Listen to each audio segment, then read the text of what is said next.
Welcome to Canning with Colette. Washing and sterilizing jars. What's the difference? Do you know? In this presentation, I will discuss and demonstrate how to properly wash your jars, as well as how and when to sterilize your jars. Before every use, it is important to wash your empty jars in hot water with dish detergent and rinse well. Be sure to rinse well, as unrinsed detergents may cause alteration in the flavors and color of your food.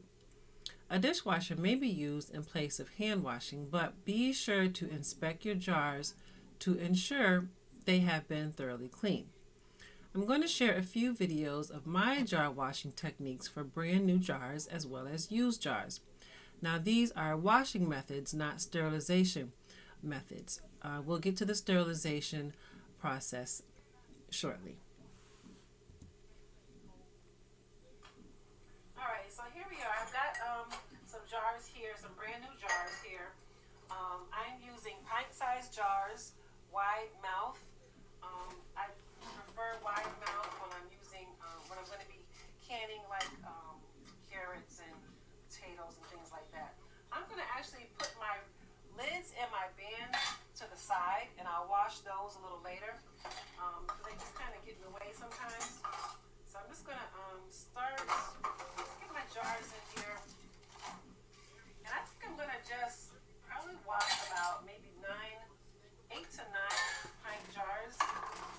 I don't have a lot of carrots. I've got 6 pounds of carrots already cut. Alright, so it's not going to be a lot of jars in this batch. Let me put this to the side. And so this is a very, it's not rocket science, not a big deal. I'm just going to get, and one thing I like about the wide mouth jars is that you can really get your hand all the way in there to wash, whereas the regular mouth size jars are a little bit more difficult to maneuver, and so you really have to have a scrub for that. But I use the scrub anyway, even for the wide mouth, even though I can really get in there with my whole hand. Alright, so I'm just going to go through this. This is all washed and set to the side, and then after that's done, then I'll get them transferred into the canner.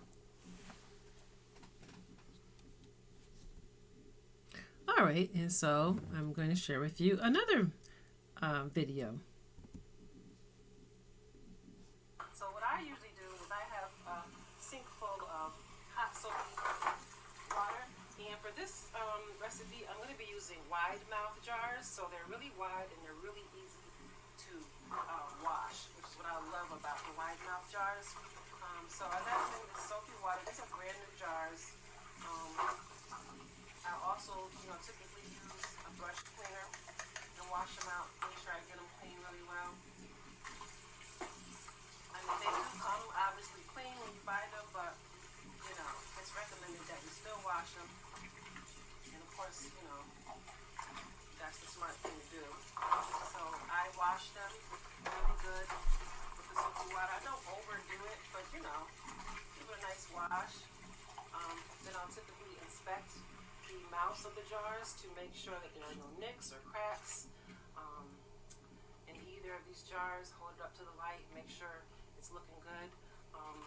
You're looking to make sure that there are no type of nicks around the mouth of your jar. So you hold this up to the light and just give it an inspection, because if there's any type of nicks, then that's going to be no good for jarring. But you can use the jar for something else, like maybe just storing something in it, maybe a dry food item. Okay, and so that's all I'm going to be doing. I'm going to wash out about 8 or 9 jars to fill up my canner. I'm not sure if I'll use them all. It just depends on how the recipe turns out. And so that's basically it. I have my lids and bands sitting over here in a bowl. I'll wash them a little later, but they don't have to be boiled to sterilize them. But right now, I'll just get them out of the way because they just kind of get in the way sometimes when I have them all in the sink at one time. process done. You know, and that's that. And so I've now washed my bands and lids separately from the jars in this hot soapy water. And now I'm going to just be rinsing them off and tossing them back into the bowl until they're needed for preparing to jar my food up in the jars. All right, so simple process. Wash them in the hot soapy water, rinse them well, make sure all the bubbles are rinsed off well, no residue left behind, and I'll just set them aside until I'm ready to use them.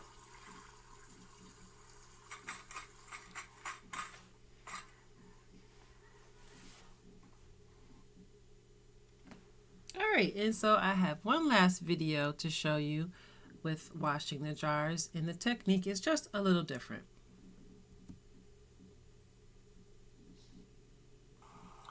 Now in this video, I would like to demonstrate how I wash my jars one by one.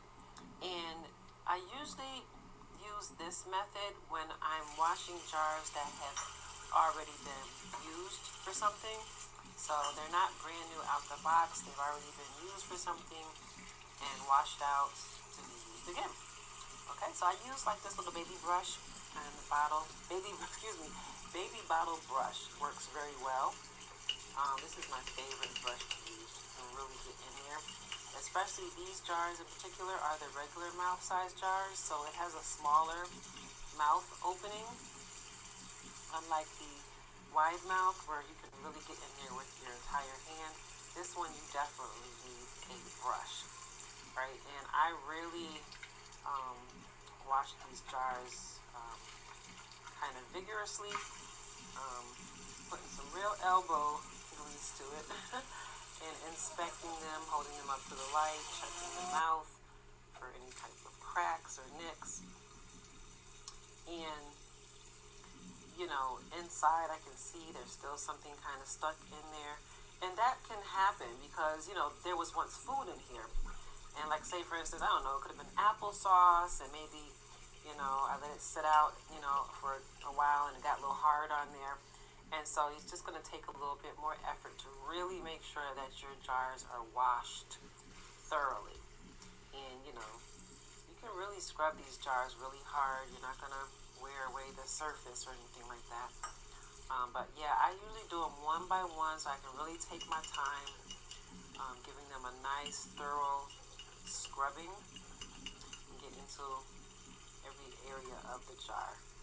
Because some stuff may not be visible just looking right at it, you know. So you just really want to give it a good cleaning. I really get in there one by one with these used jars to make sure no type of residue is left behind, no type of debris, nothing that has stuck on the crevices in there at all. And that's just how I like to do, just to be assured. I don't usually use the dishwasher when I'm washing the used jars. Sometimes I will. Like I said, check them out to make sure they're good. Sometimes I'll use the dishwasher. I just got a new dishwasher. To me, it's not the best, so I don't trust it. So if I did use the dishwasher, I probably still would inspect them thoroughly to make sure nothing is left behind on the jars. That's what I do.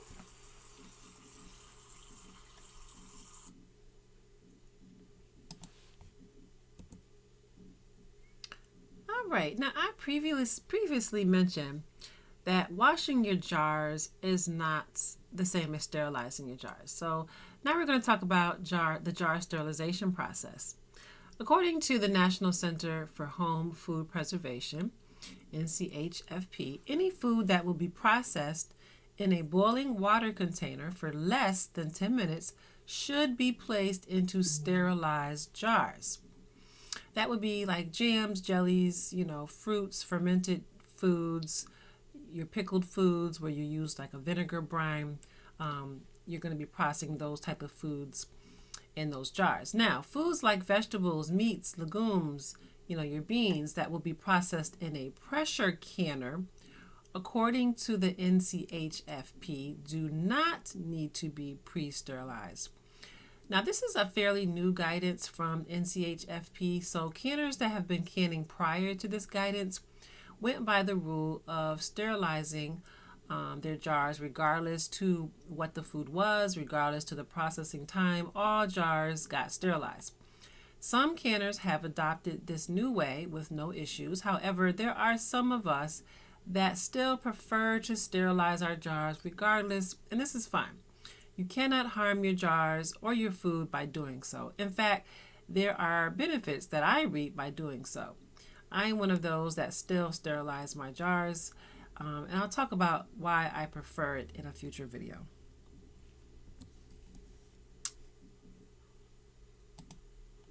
Okay, in here on the right, I have a water bath canner.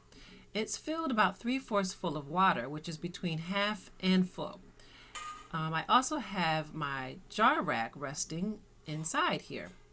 Okay, and so what's going to happen next is I'm going to be loading my washed jars onto the rack right side up. Okay, now I'm going to be using my tongs to maneuver, and I'm going to be scooping up a little bit of water in each jar to help prevent them from floating or falling over as much. You may notice some steam coming from the canner. I like to heat my water to about a simmer ahead of time, but it's not necessary. You can certainly start off with warm or even cold water if you choose inside your canner. I like my water fairly warm. It just expedites the sterilization process because the water will heat up a bit faster. Now, sometimes, depending on what kind of water you have, if you have hard water, a film can sometimes develop on the inside of your canner, on the interior, and sometimes even on the outsides of the jars during the canning process. And so because of that, I will sometimes add a few tablespoons of vinegar to the water, or give my canner a good wash every now and then with vinegar water to cut down on that film buildup. Okay, and so this residue, you can create not the residue, but you can create this wash with 1 cup of vinegar per gallon of water. Now, all my jars are loaded up, but I'm going to be adding some additional water to these jars just to give it some added weight. Okay, and so the added weight will hopefully prevent all or at least most of these jars from tipping over and floating in the water. So after, I add a little bit more water, then I'm going to be lowering them down into the canner using the handles of the rack on the sides here. Okay, and so next I'm going to be checking to make sure that the jars are covered with at least 1.5 inches of water. And see here, there was that one jar that did fall over. No big deal. All right, this is the headspace ruler, and it has a couple notches on there that lead up to 1 inch. I'm going to take this tip and place it on top of the mouth of the jar. See where the water comes up to. So that's telling me it's just a little bit over 1 inch. But I do want it to get to about 1.5 inches. So I'm just going to add a little bit more water, because once this starts boiling, you'll lose some of the water because of evaporation. So I'm just going to add a little bit of water to the canner. All right, and so now that that's done, I'm going to be placing the lid on top of the canner. Then I'm going to turn my burner up to the highest heat or flame. Once the water comes to a rolling boil, okay, and let's peek under here and give you a glimpse of what I'm talking about. See that? That's a rolling boil. I will then set my timer for 10 minutes. Granted, I live in an altitude less than 1,000 feet, but if your elevation is anything higher than that, you will just add an additional minute for each 1,000 feet elevation.